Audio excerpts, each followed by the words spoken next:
কোরআনের যে আয়াতের মর্ম ব্যাখ্যার দ্বারা বুঝে আসে ওই ব্যাখ্যাকেই আয়াতের তফসির বলা হয়। বুঝে থাকলে বলেন, কোরআন বুঝার জন্য অর্থ যথেষ্ট না ব্যাখ্যার দরকার? ব্যাখ্যার নামই কোরআনের তফসির। তবে কোরআন ব্যাখ্যার বেলায় সবচেয়ে বড় জরুরি কথা হইল কোরআনের ব্যাখ্যা যার যেভাবে মনে চায় সেভাবে করলে হয় না, বরং হাদিস শরীফে আল্লাহর রাসূল বলেছেন, যে ব্যক্তি কোরআনে মন গড়া ব্যাখ্যা করে সে জাহান্নামী। কাজেই কোরআনে যার যার মন গড়া মতো ব্যাখ্যা করাটা ভয়ঙ্কর বিপদের কারণ। তাই কোরআনের সহি ব্যাখ্যা পাওয়া যায় কোথায়? এটাও একটা গুরুত্বপূর্ণ প্রশ্ন। কোরআনের সহি ব্যাখ্যা 6 ঠিকানায় পাওয়া যায়। 1 নম্বর, কোরআনের এক আয়াতের ব্যাখ্যা কোরআনেরই আর এক আয়াতে পাওয়া যায়, তখন কোরআনের ব্যাখ্যা কোরআনের দ্বারাই হইল। 2 নম্বর, কোরআনের ব্যাখ্যা রসুলের বিভিন্ন হাদিসে পাওয়া যায়,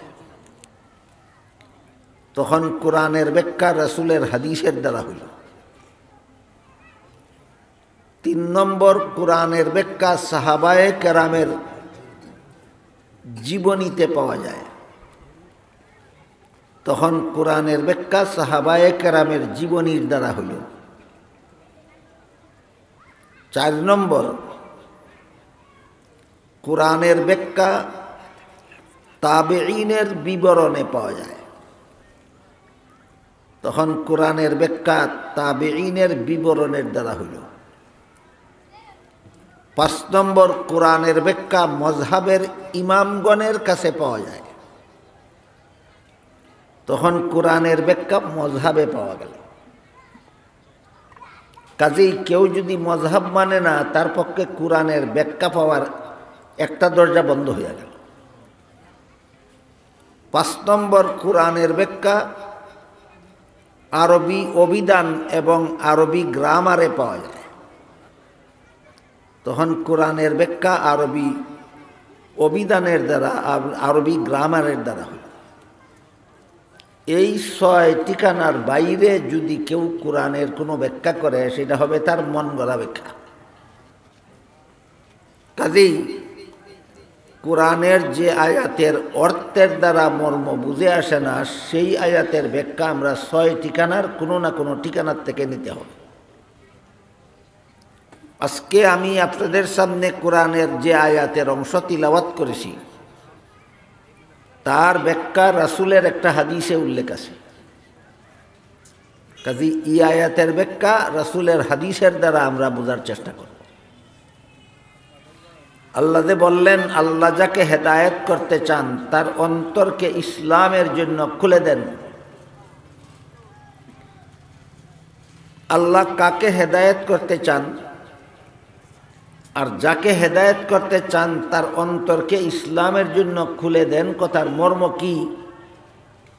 এই প্রশ্নের জবাব পাওয়া যাবে রাসূলের একটা হাদিসে। ওই হাদিসটা আপনাদের সামনে তুলে ধরার মাধ্যমে আমি আয়াতের তাফসীরটা আপনাদেরকে বোঝাবার চেষ্টা করব ইনশাআল্লাহ। তবে এর আগে আরেকটা প্রশ্নের সমাধান বাকি থাকে, সেটা হলো আল্লাহ যে বললেন আল্লাহ যাকে হেদায়েত করতে চান, প্রশ্ন জাগে আল্লাহ কাকে হেদায়েত করতে চান? এই প্রশ্নের জবাব পাওয়া যায় আরেক আয়াতে। সেখানে আল্লাহ বলেন, ইন্নাকা লা তাহদি মান আহবাবতা ওয়ালাকিন্নাল্লাহা ইয়াহদি মান ইয়াশা ওয়া হুয়া আলামু বিল মুহতাদিন। এর অর্থ হলো, হে রাসূল করিম সাল্লাল্লাহু আলাইহি ওয়াসাল্লাম, আপনি যাকে ভালোবাসেন তাকেই আপনি হেদায়েত করতে পারবেন। হেদায়েত আল্লাহ যাকে চান তাকে করবেন, আর আল্লাহ কাকে হেদায়েত করতে চান সেই দিকে ইঙ্গিত করে আল্লাহ বলেন, ওয়া হুয়া আলামু বিল মুহতাদিন। এর মর্ম হইল কোরআন বুঝার পরে যে কোরআনের পথে চলতে চায় আল্লাহ তাকে হেদায়েত করতে চান। কোরআন বুঝলো কিন্তু কোরআনের পথে চলতে রাজি না, আল্লাহ তাকে হেদায়েত করতে রাজি না। তাইলে তফসিরুল কোরআন শুনলে, তফসিরুল কোরআনের আয়োজন করলে, তফসিরুল কোরআন বুঝলে আর বুঝাইলেই হেদায়েত হয় না কোরআনের পথে চলার ইচ্ছা থাকতে হবে? এই কথাটা আপনারা যারা বছরের পর বছর তফসিরুল কোরআনের আয়োজন করেন, বছরের পর বছর রাতের পর রাত বসে বসে যারা কোরআনের তফসির দেশের বিখ্যাত আলেমদের মুখে শুনেন, আপনাদের এই কথাটা স্মরণ থাকতে হবে, তফসির শুনলেই হেদায়েত পাওয়া যায় না। তফসির মতো জীবনযাপন করার ইচ্ছা থাকলে হেদায়েত পাওয়া যায়। তফসির মতো জীবনযাপনের ইচ্ছা থাকলে হেদায়েত পাওয়া যায়। কাজেই যারা কোরআনের বর্ণিত পথ শুনল, চিনল, জানল, বুঝল, কিন্তু তার ইচ্ছা নাই সেই পথে চলার, আল্লাহরও ইচ্ছা নাই তাকে হেদায়েত দান করার। আর যারা কোরআনের বিবরণ শুনল, জানল, বুঝল, এরপরে সেই পথে চলার জন্য চেষ্টা করল, আল্লাহ বলেন আমি তোমাকেই হেদায়েত করতে চাই। আর আল্লাহ যাকে হেদায়েত করতে চান, এই হেদায়েতের অর্থ একরকম, নবীগণ, নায়েবে নবীগণ, আলেমগণ যাদেরকে হেদায়েতের কথা শোনান তাদের হেদায়েত অন্যরকম। কোরআন হেদায়েত গ্রন্থ, এটাও জাহান্নাম থেকে মুক্তি এবং জান্নাত লাভের পথ দেখায়। কোরআন মানুষকে জাহান্নাম থেকে নাজাতের পথ দেখাইয়া ছেড়ে দেয়, তোমার ইচ্ছা হইলে চলো, নাইলে নাই। আলেমগণ মানুষকে জান্নাত জাহান্নাম থেকে বাঁচার পথ দেখাইয়া ছেড়ে দেন, তুমি ইচ্ছা হইলে জাহান্নাম থেকে বাঁচার পথে চলো, নাইলে জাহান্নামের পথে চলো, এটা তোমার ব্যাপার। নবী রসুলগণও মানুষকে জাহান্নাম থেকে বাঁচার পথ চিনাইয়া দেন, চিনার পরে তুমি ইচ্ছা হইলে বাঁচার পথে চলো, ইচ্ছা হইলে জাহান্নামে যাওয়ার পথে চলো, এটা তোমার ব্যাপার। কিন্তু আল্লাহ যাকে হেদায়েত করতে চান তাকে জান্নাতের পথ দেখাইয়া ছাইরা দেন না, আল্লাহর কুদরতি হাতে ওই বন্দার হাতে দুইটা জান্নাত পর্যন্ত পৌঁছাইয়া দেন। বুঝে থাকলে বলেন, অন্যদের হেদায়েত করা আর আল্লাহর হেদায়েত করার মধ্যে বেশ কম আছে। নবী হেদায়েত করেন মানে জান্নাতের পথ দেখাইয়া দেন, কোরআনে হেদায়েত করে মানে জান্নাতের পথ দেখাইয়া দেয়, আলেমগণ হেদায়েত করেন মানে জান্নাতের পথ দেখাইয়া দেন, আল্লাহ হেদায়েত করেন মানে জান্নাতে পৌঁছাইয়া দেন। বেশ কম আছে নি? এখন আয়াত বুঝতে সহজ। আল্লাহ বলেন, মান ইউরিদিল্লাহু আন ইয়াহদিয়াহু, আল্লাহ যাকে হেদায়েত করতে চান তাকে জান্নাতে না পৌঁছাইয়া তার হাতটা ছেড়ে দেবেন না। মান ইউরিদিল্লাহু আন ইয়াহদিয়াহু ইয়াশরাহ সাদরাহু লিল ইসলাম, আল্লাহ যাকে হেদায়েত করতে চান তার অন্তরকে ইসলামের জন্য খুলে দেন। অন্তরটারে ইসলামের জন্য খুলে দেওয়ার মানেই হইল আল্লাহর কুদরতি হাতে তার হাতে ধইরা জান্নাতের পথে নিয়ে যাওয়া।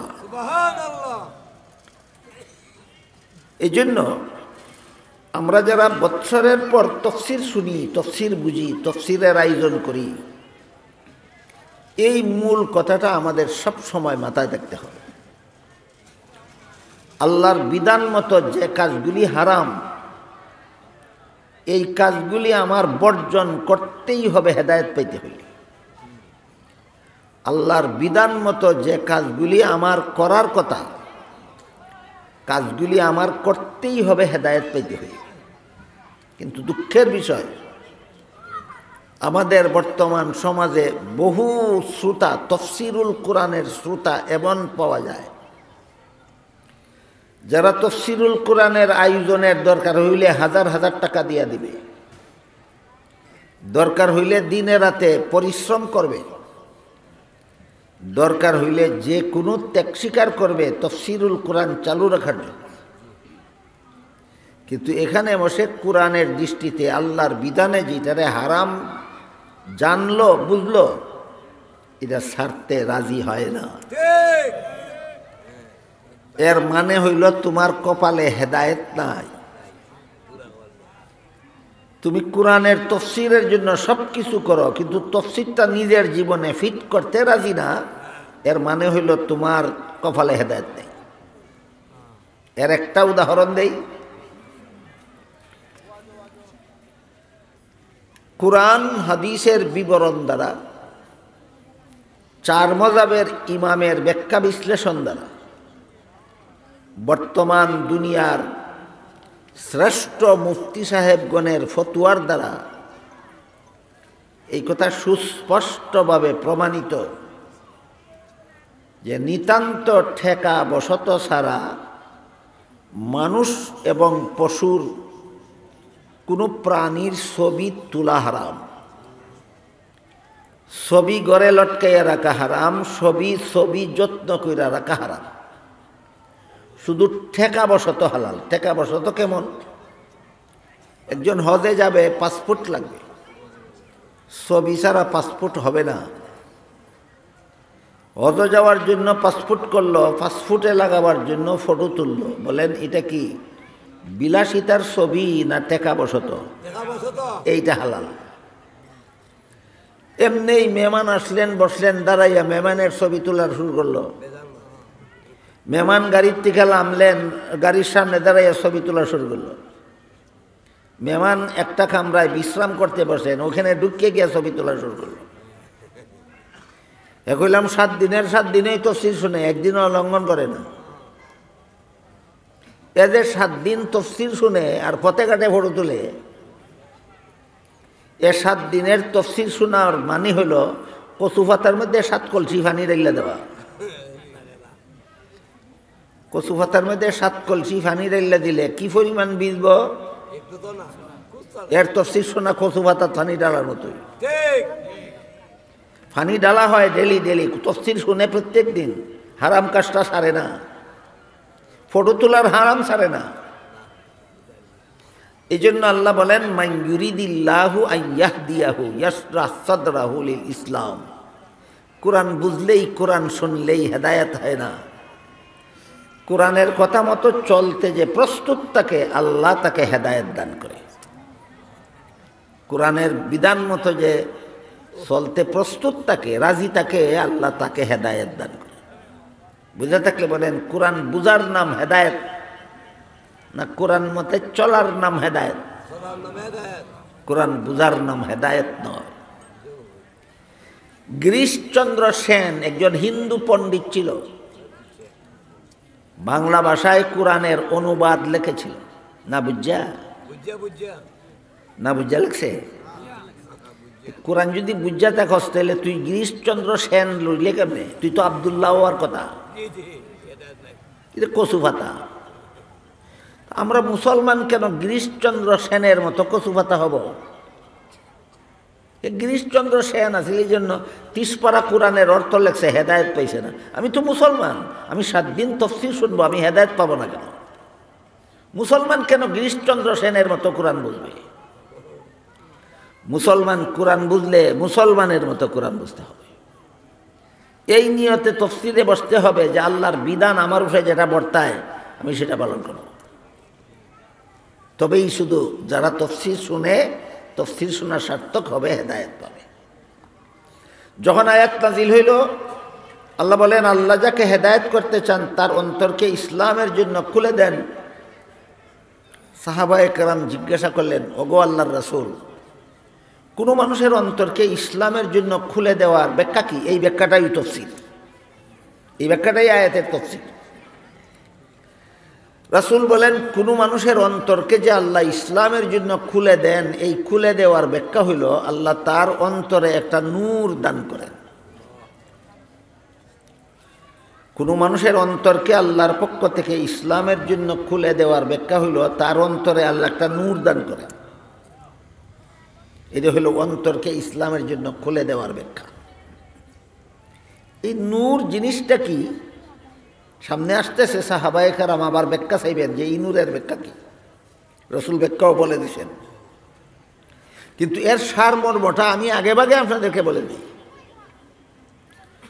যেই মানুষটাকে আল্লাহ হেদায়েত করতে চান তার অন্তরে যে আল্লাহ একটা নূর দান করেন, এই নূরের ব্যাখ্যা হইল নমাজের সময় আসলে নমাজটা না পড়ে জগতের কোনো কাজে তার শান্তি থাকে না অন্তরে। নূর নূর এই নূরের আলামত পাওয়া গেল। রোজার দিন আসলে রোজা রাখা ছাড়া জগতের কোনো কাজে তার অন্তরে আর শান্তি নেই। আল্লাহর এবাদত করার সময় আসলে এবাদত ছাড়া জগতের আর কোনো কাজে তার অন্তরে শান্তি নেই। কোনো গুনার কাজের সুযোগ আসলে এই গুনার কাজে সে নিজে অংশগ্রহণ করবে দূরের কথা, কেউ দূরে যদি অংশগ্রহণ করাতে চায় তখন তার অন্তরে অশান্তি জ্বালা সৃষ্টি হইয়া যায়। এই হইল তার অন্তরে আল্লাহ নূর দান করার মর্ম। বুঝে থাকলে বলেন তো, নামাজের সময় যদি আমার মনটা নামাজ পড়তে চায় না, রমজান আসলে যদি আমার মনটা রোজা রাখতে চায় না, ব্যাংকে টাকা জমা রাখলে যদি এর সুদটা ছাড়তে আমার মনে চায় না, সুযোগ পাইলেই অধীনস্থদের কাছ থেকে ঘুষ খাওয়ার সুযোগ পাইলেই আমি ঘুষ খাওয়াটা ছাড়তে পারি না, প্রমাণ হইল কি আমার অন্তরে আল্লাহ হেদায়েতের নূর দান করছে। আমার অন্তরে আল্লাহ হেদায়েতের নূর দান করছে, এই কথা এই চরিত্রের দ্বারা প্রমাণ হয় না। এই কারণে রাসূল যখন বললেন কোনো মানুষের অন্তরকে ইসলামের জন্য খুলে দেওয়ার ব্যাখ্যা কি, সাহাবাগণ জিজ্ঞেস করলেন। রাসূল বললেন এর ব্যাখ্যা হইল আল্লাহ তার অন্তরে আল্লাহ একটা নূর দান করেন। আবার সাহাবাগণ জিজ্ঞাসা করলেন কার অন্তরে আল্লাহ হেদায়েতের নূর দান করলেন আর কার অন্তরে হেদায়েতের নূর দান করলেন না, চিনার উপায় কি? রাসূল বলেন 3 আলামতের দ্বারা চিনা যাবে কোন কোন মানুষটার অন্তরে আল্লাহর দেওয়া হেদায়েতের নূর আছে। তার মধ্যে 3টা আলামতেই চিনা দেব এই মানুষটার অন্তরে আল্লাহর দেওয়া হেদায়েতের নূর আছে।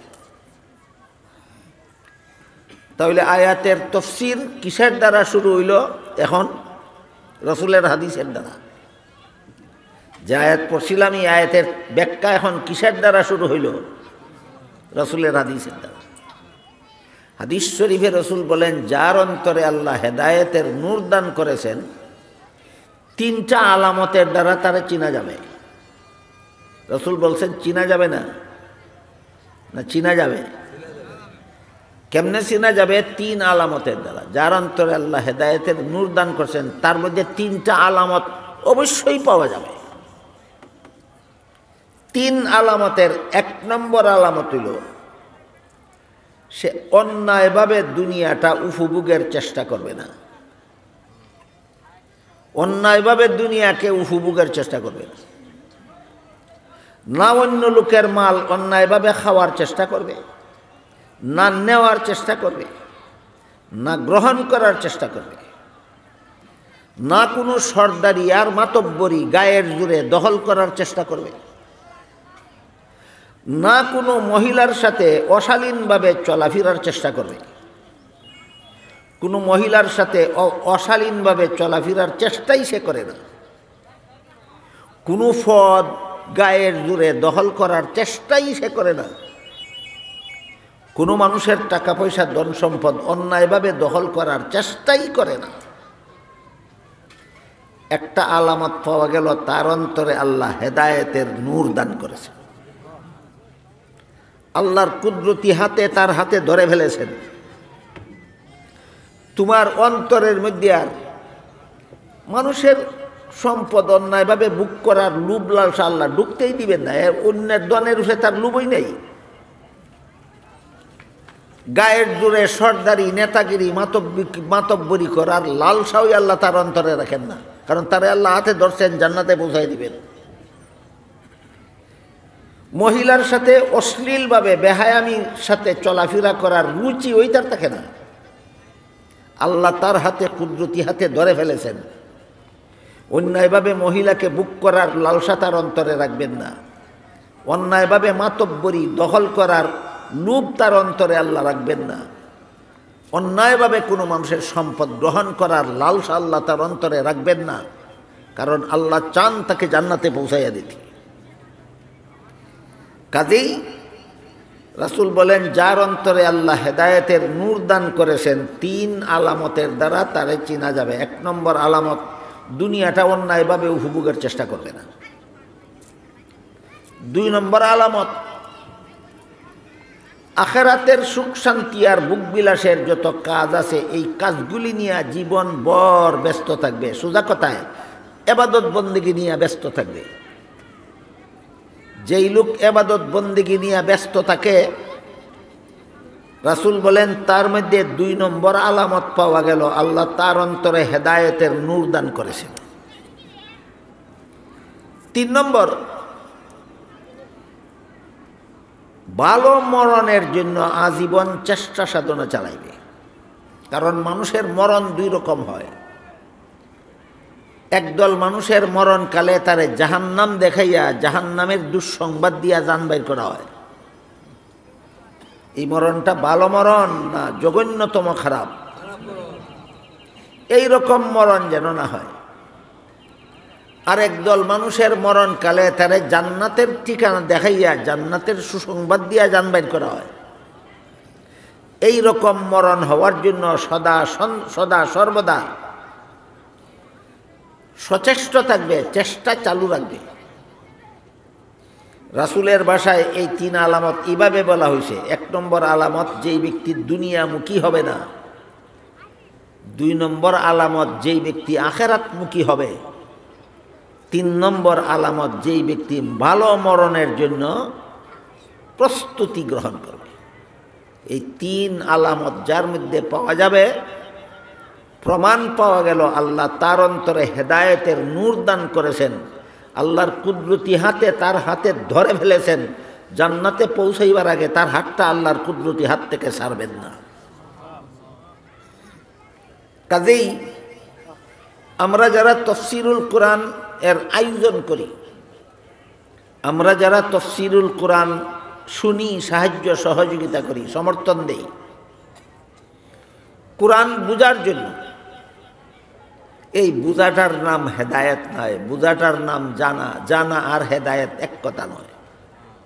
খুব সহজ উদাহরণ, কোরআনে আল্লাহ বলেছেন, ইন্নাস সালাতা কানাত আলাল মুমিনিনা কিতাবাম মাওকুতা, নিশ্চয় নির্ধারিত সময়ে নামাজ পড়া মুমিনদের জন্য ফরজ। হাদিস শরীফে আল্লাহ রাসূল সময়ের ব্যাখ্যা করেছেন 5টা: ফজর, জোহর, আসর, মাগরিব, এশা। এই 5 বেলার নামাজ মুমিন মুসলমানদের জন্য ফরজ। জানে না কোন মুসলমান? আমি মনে করি সব মুসলমান জানে, কিন্তু পরে কতজন মুসলমান? বেশিরভাগে পড়ে না। সব মুসলমানে জানে 5 বেলার নামাজ ফরজ, বেশিরভাগ মুসলমানে পড়ে না। যারা নামাজ পড়ে না এরা জানলো না, না হেদায়েত পাইল না? তাফসীরের দ্বারা জানা যায়, আর নিজের মনের সদিচ্ছার দ্বারা হেদায়েত পাওয়া যায়। তাফসীরে আসলাম, উলামায়ে কেরামের মুখে শুনলাম 5 বেলার নামাজ আল্লাহর বিধান মতো আমার উপর ফরজ। এরপরে এই ফরজ আদায়ের তৌফিক আল্লাহ আমারে দিবেন কিনা দিবেন না, এটা নির্ভর করে আমার ইচ্ছার উপর। আমি যদি ভাবি যে নামাজ যেহেতু আমার উপর ফরজ, কাজেই সকল কাজের আগে আমার ফরজ কাজটা করতে হবে, তাহলে বুঝে নিতে হবে হেদায়েত আমার নসিবে আছে। আর আমি যদি মনে করি কোরআনে হাদিসে কত ফরজ, কত ওয়াজিব, কত সুন্নতের কথাই আছে, কত হাজার হাজার বিধিবিধান আছে, আমি কি আর সবগুলি পালন করে পারবো? বুঝতে হবে আমার কপালে এলেম আছে, হেদায়েত নাই। কি আছে কি নাই? এবার বলেন আপনারা, কোরআনের এলিম চান না সাথে সাথে হেদায়েত চান? সাথে সাথে হেদায়েত। কোরআন বুঝাটা হইল উজুর মতো, আর হেদায়েতটা হইল নামাজের মতো। উজু ছাড়া নামাজ হয় না, কিন্তু উজু করে যদি নামাজ পড়ে না, এই উজু কোনো কামেও লাগে না। উজু ছাড়া নমাজ হয় না, কিন্তু উজু করার পরে যদি নমাজটা পড়ে না, এই উজু কোনো কাজে লাগলো? লাগে না। ঠিক তেমনিভাবে কোরআন না বুঝলে হেদায়েত পাওয়া যায় না, কিন্তু কোরআন বুঝার পরেও যদি কোরআন মতে চলতে ইচ্ছা থাকে না, তাহলে তার কোরআন বুঝা ওই বেনমাজির উজুর মতো। যে কোরআন মতো আমল করতে রাজি না, তার কোরআন বুঝা কার মতো? বেনমাজির উজুর মতো। কোরআন মতো যার আমল করার ইচ্ছা নাই, তার কোরআন বুঝা কিসের মতো? বেনমাজির উজুর মতো। আপনারা কি চাইন আপনারা তফসিরটা বেনমাজির উজুর মতো হইতো না নমাজির উজুর মতো? তাহলে কোরআন বুঝতেও হবে, কোরআন মতো চলতেও হবে। কটা লাগবো কাম? দুইটা। কোরআন বুঝতেও হবে, কোরআন মতে চলতেও হবে। তবেই প্রমাণ হলো আল্লাহ আমার অন্তরে হেদায়েতের নূর দান করেছে। আল্লাহ আপনাদের আমাদের সবাইকে কোরআন বুঝারও তৌফিক দান করুন, কোরআন মতে আমল করারও তৌফিক দান করুন। আমিন। সুবহান রাব্বিকা রাব্বিল ইজ্জাতি আম্মা ইয়াসিফুন ওয়া সালামুন আলাল মুরসালিন ওয়ালহামদুলিল্লাহি রাব্বিল আলামিন।